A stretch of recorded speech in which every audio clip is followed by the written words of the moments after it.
ओम शांति। आज 19 मई 2025। बाबा ने कहा, मीठे बच्चे, श्रीमत ही तुमको श्रेष्ठ बनाने वाली है, इसलिए श्रीमत को भूलो मत। अपनी मत को छोड़ एक बाप की मत पर चलो। प्रश्न है, पुण्य आत्मा बनने की युक्ति क्या है? उत्तर है, पुण्य आत्मा बनना है तो सच्ची दिल से, प्यार से एक बाप को याद करो। कर्मेंद्रियों से कोई भी विक्रम ना करो। सबको रास्ता बताओ। अपने दिल से पूछो, ये पुण्य हम कितना करते हैं। अपनी चेकिंग करो। ऐसा कोई कर्म ना हो जिसकी 100 गुना सजा खानी पड़े, तो चेकिंग करने से पुण्य आत्मा बन जाएंगे। ओम शांति। रूहानी बाप बैठ बच्चों को समझाते हैं। ये तो बच्चों को मालूम है कि अभी हम शिव बाबा की मत पर चल रहे हैं। उनकी है ऊंच से ऊंच मत। दुनिया ये नहीं जानती कि ऊंच से ऊंच शिव बाबा कैसे बच्चों को श्रेष्ठ बनाने के लिए श्रेष्ठ मत देते हैं। इस रावण राज्य में कोई भी मनुष्य मात्र मनुष्य को श्रेष्ठ मत दे नहीं सकते। तुम अभी ईश्वरीय मत वाले बनते हो। इस समय तुम बच्चों को पतित से पावन बनने के लिए ईश्वरीय मत मिल रही है। अभी तुमको पता पड़ा है, हम तो विश्व के मालिक थे। ये ब्रह्मा जो मालिक था, उनको भी पता नहीं था। विश्व के मालिक फिर एकदम पतित बन जाते हैं।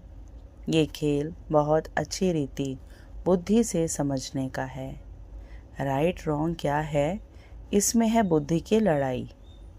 सारी दुनिया है रॉन्ग, एक बाप ही है राइट, सच बोलने वाला। वे तुमको सचखंड का मालिक बनाते हैं, तो उनकी मत लेनी चाहिए।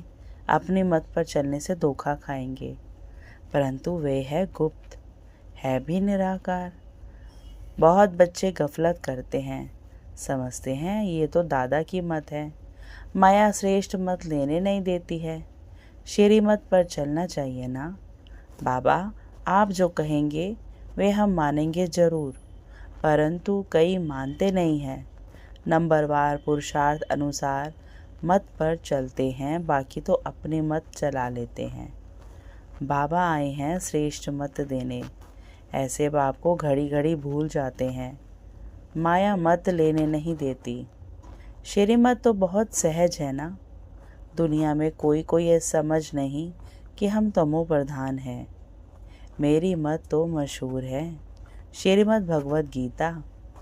भगवान अभी कहते हैं, मैं 5000 वर्ष बाद आता हूँ, आकर भारत को श्रीमद् श्रेष्ठ से श्रेष्ठ बनाता हूँ। बाप तो सावधान करते हैं, बच्चे श्रीमत पर नहीं चलते। बाप रोज रोज समझाते रहते हैं, बच्चों श्रीमत पर चलना भूलो मत।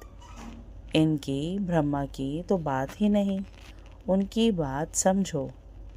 वही इन द्वारा मत देते हैं, वही समझाते हैं। खान पान खाते नहीं, कहते हैं मैं अभोक्ता हूँ। तुम बच्चों को श्रीमत देता हूँ, नंबर 1 मत देते हैं, मुझे याद करो। कोई भी विक्रम नहीं करो। अपने दिल से पूछो कितना पाप किया है। यह तो जानते हो सबका पापों का घड़ा भरा हुआ है। इस समय सभी रॉन्ग रास्ते पर है। तुम्हें अभी बाप द्वारा राइट रास्ता मिला है। तुम्हारी बुद्धि में सारा ज्ञान है। गीता में जो ज्ञान होना चाहिए वे है नहीं। वे कोई बाप की बनाई हुई नहीं है। ये भी भक्ति मार्ग में नूंद है। कहते भी हैं भगवान आकर भक्ति का फल देंगे। बच्चों को समझाया है ज्ञान से सद्गति। सद्गति भी सबकी होती है, दुर्गति भी सबकी होती है। ये तो दुनिया ही तमो प्रधान है, सतो प्रधान कोई है नहीं। पुनर्जन्म लेते लेते अब पिछाड़ी आकर हुई है। अब मौत सबके सिर पर खड़ा है। भारत की ही बात है, गीता भी है देवी देवता धर्म का शास्त्र। तो तुम्हें दूसरे कोई धर्म में जाने से क्या फ़ायदा। हर एक अपनी अपनी कुरान बाइबल आदि ही पढ़ते हैं, अपने धर्म को जानते हैं। एक भारतवासी ही अन्य सब धर्मों में चले जाते हैं और सब अपने अपने धर्म में पक्के हैं। हर एक धर्म वाले की शक्ल आदि अलग है। बाप स्मृति दिलाते हैं, बच्चे तुम अपने देवी देवता धर्म को भूल गए हो। तुम स्वर्ग के देवता थे। हम सो का अर्थ भारतवासियों को बाप ने सुनाया है। बाकी हम आत्मा सो परमात्मा नहीं हैं। ये बातें तो भक्ति मार्ग के गुरु लोगों ने बनाई है। गुरु भी करोड़ों होंगे। स्त्री को पति के लिए कहते हैं कि ये तुम्हारा गुरु ईश्वर है, जबकि पति ही ईश्वर है। फिर हे भगवान, हे राम क्यों कहती हो? मनुष्यों की बुद्धि बिल्कुल ही पत्थर की बन गई है। ये खुद भी कहते हैं हम भी ऐसे थे। कहाँ बैकुंठ का मालिक श्री कृष्ण, कहाँ फिर उनको गांव का छोरा कह दिया है। श्याम सुंदर कहते हैं, अर्थ थोड़े ही समझते हैं। अभी बाप ने तुमको समझाया है, जो नंबर 1 सुंदर वही नंबर 1 नंबर लास्ट तमो प्रधान श्याम बना है।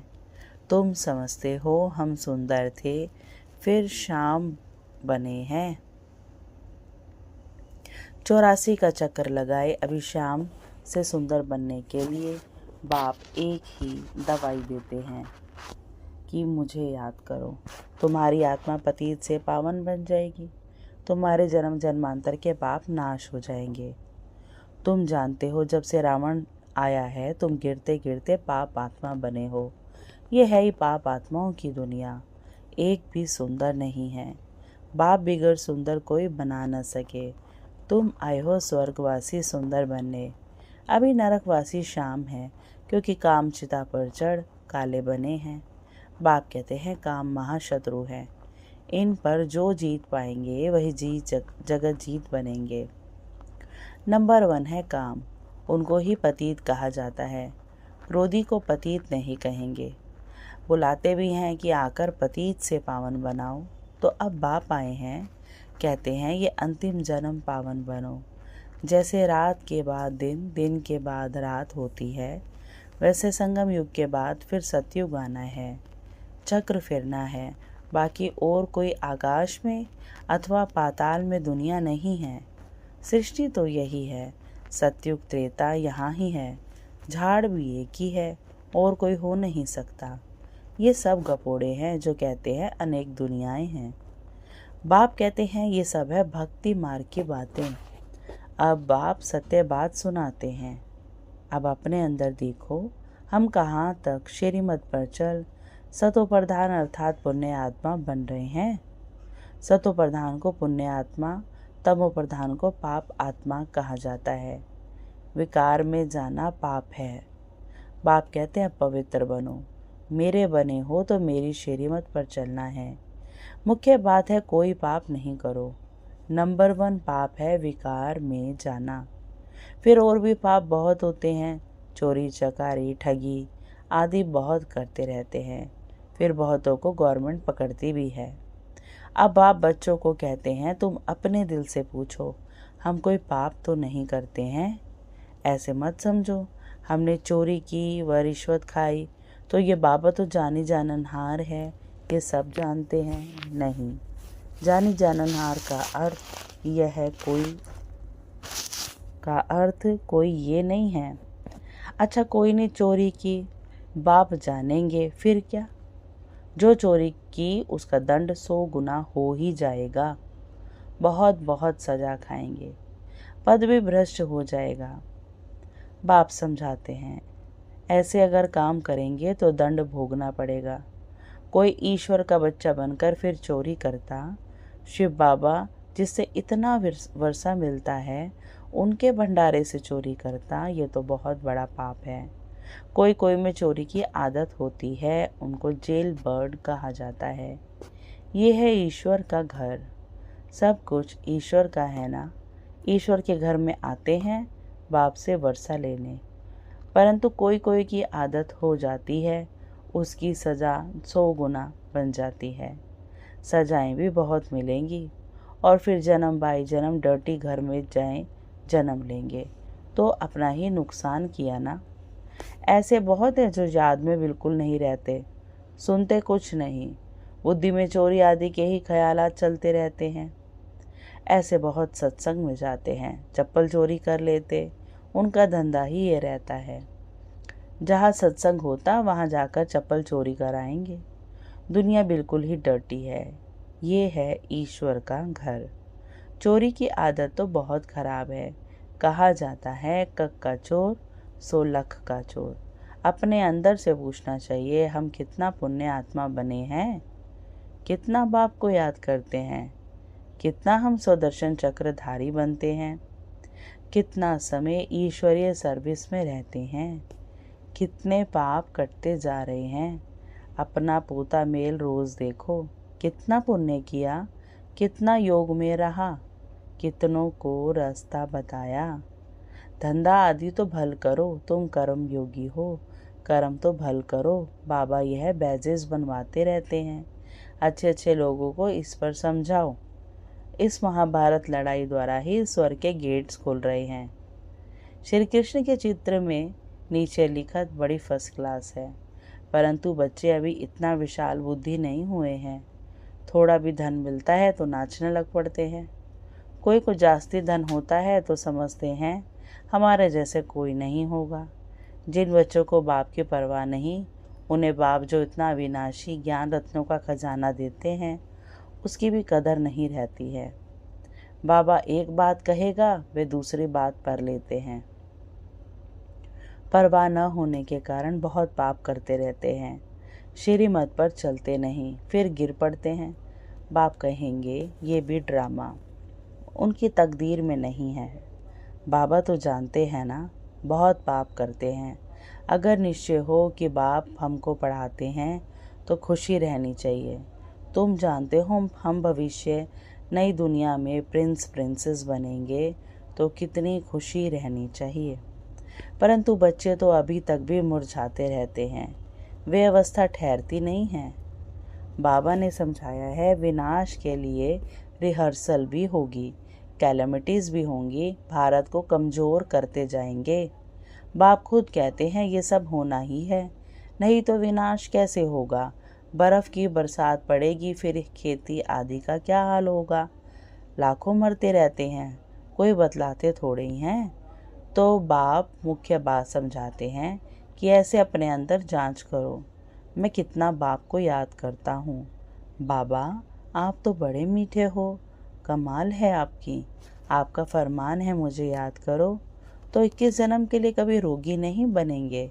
अपने को आत्मा समझ बाप को याद करो तो मैं गारंटी करता हूँ सम्मुख बाप तुमको कहते हैं, तुम फिर औरों को सुनाते हो। बाप कहते हैं मुझ बाप को याद करो, बहुत प्यार करो। तुमको कितना सहज रास्ता बताता हूँ पतित से पावन होने का। कोई कहते हैं हम तो बहुत पाप आत्मा है। अच्छा, फिर ऐसे पाप नहीं करो, मुझे याद करते रहो तो जन्म जन्मांतर के जो पाप हैं वे इस याद से भस्म होते जाएंगे। याद की ही मुख्य बात है। इनको कहा जाता है सहज याद। योग अक्षर भी निकाल दो। सन्यासियों के हठ योग तो किस्म किस्म के हैं, अनेक प्रकार से सिखलाते हैं। इस बाबा ने गुरु तो बहुत किए हैं ना। अभी बेहद का बाप कहते हैं इन सब को छोड़ो, इन सब का भी मुझे उद्धार करना है। और कोई की ताकत नहीं जो ऐसे कह सके। बाप ने ही कहा है मैं इन साधुओं का भी उद्धार करता हूँ। फिर यह गुरु कैसे बन सकते? तो मूल एक बात बाप समझाते हैं, अपने दिल से पूछो हम कोई पाप तो नहीं करते हैं, किसको दुख तो नहीं देते हैं, इसमें कोई तकलीफ़ नहीं है। अंदर जांच करनी चाहिए, सारा दिन में कितना पाप किया, कितना याद किया, याद से ही पाप भस्म होंगे। कोशिश करनी चाहिए, ये बहुत मेहनत का काम है। ज्ञान देने वाला एक ही बाप है। बाप ही मुक्ति जीवन मुक्ति का रास्ता बतलाते हैं। अच्छा, मीठे मीठे से केला दे बच्चों प्रति माता पिता बाप दादा का याद प्यार और गुड मॉर्निंग। रूहानी बाप की रूहानी बच्चों को नमस्ते। हम रूहानी बच्चों की रूहानी बाप दादा को नमस्ते नमस्ते नमस्ते। फिर धारणा में बाबा ने कहा, बाप जो अविनाशी ज्ञान रत्नों का खजाना देते हैं उसका कदर करना है, बेपरवाह बन पाप कर्म नहीं करने हैं। अगर निश्चय भगवान हमको पढ़ाते हैं तो अपार खुशी में रहना है। ईश्वर के घर में कभी चोरी आदि करने का ख्याल ना आए, यह आदत बहुत गंदी है। कहा जाता है कक्का चोर सुलक्का चोर। अपने अंदर से पूछना है हम कितना पुण्य आत्मा बने हैं। वरदान है निर्बल दिल शिकस्त, असमर्थ आत्मा को एक्स्ट्रा बल देने वाले रूहानी रहम दिल भव। जो रूहानी रहम दिल बच्चे हैं वह महादानी बन बिल्कुल होपलेस केस में होप पैदा कर देते हैं। निर्बल को बलवान बना देते हैं। दान सदा गरीब को बेसहारे को किया जाता है। तो जो निर्बल दिल शिकस्त असमर्थ प्रजा क्वालिटी की आत्माएं हैं उनके प्रति रूहानी रहम दिल बन महादानी बनो। आपस में एक दूसरे के प्रति महादानी नहीं, वह तो सहयोगी साथी हो। भाई भाई हो, हम शरीक पुरुषार्थी हो। सहयोग दो, दान नहीं। स्लोगन है सदा एक बाप के श्रेष्ठ संग में रहो और किसी के संग का रंग प्रभाव नहीं डाल सकता। अव्यक्त इशारे हैं। प्योरिटी के साथ साथ चेहरे और चलन में रूहानियत की पर्सनैलिटी को धारण करो। इस ऊंची पर्सनैलिटी के रूहानी नशे में रहो। अपनी रूहानी पर्सनैलिटी को स्मृति में रख सदा प्रसन्नचित रहो तो सब प्रश्न समाप्त हो जाएंगे। अशांत और परेशान आत्माएं आपकी प्रसन्नता की नज़र से प्रसन्न हो जाएंगी। अच्छा, ओम शांति। शुक्रिया मीठे बाबा, शुक्रिया।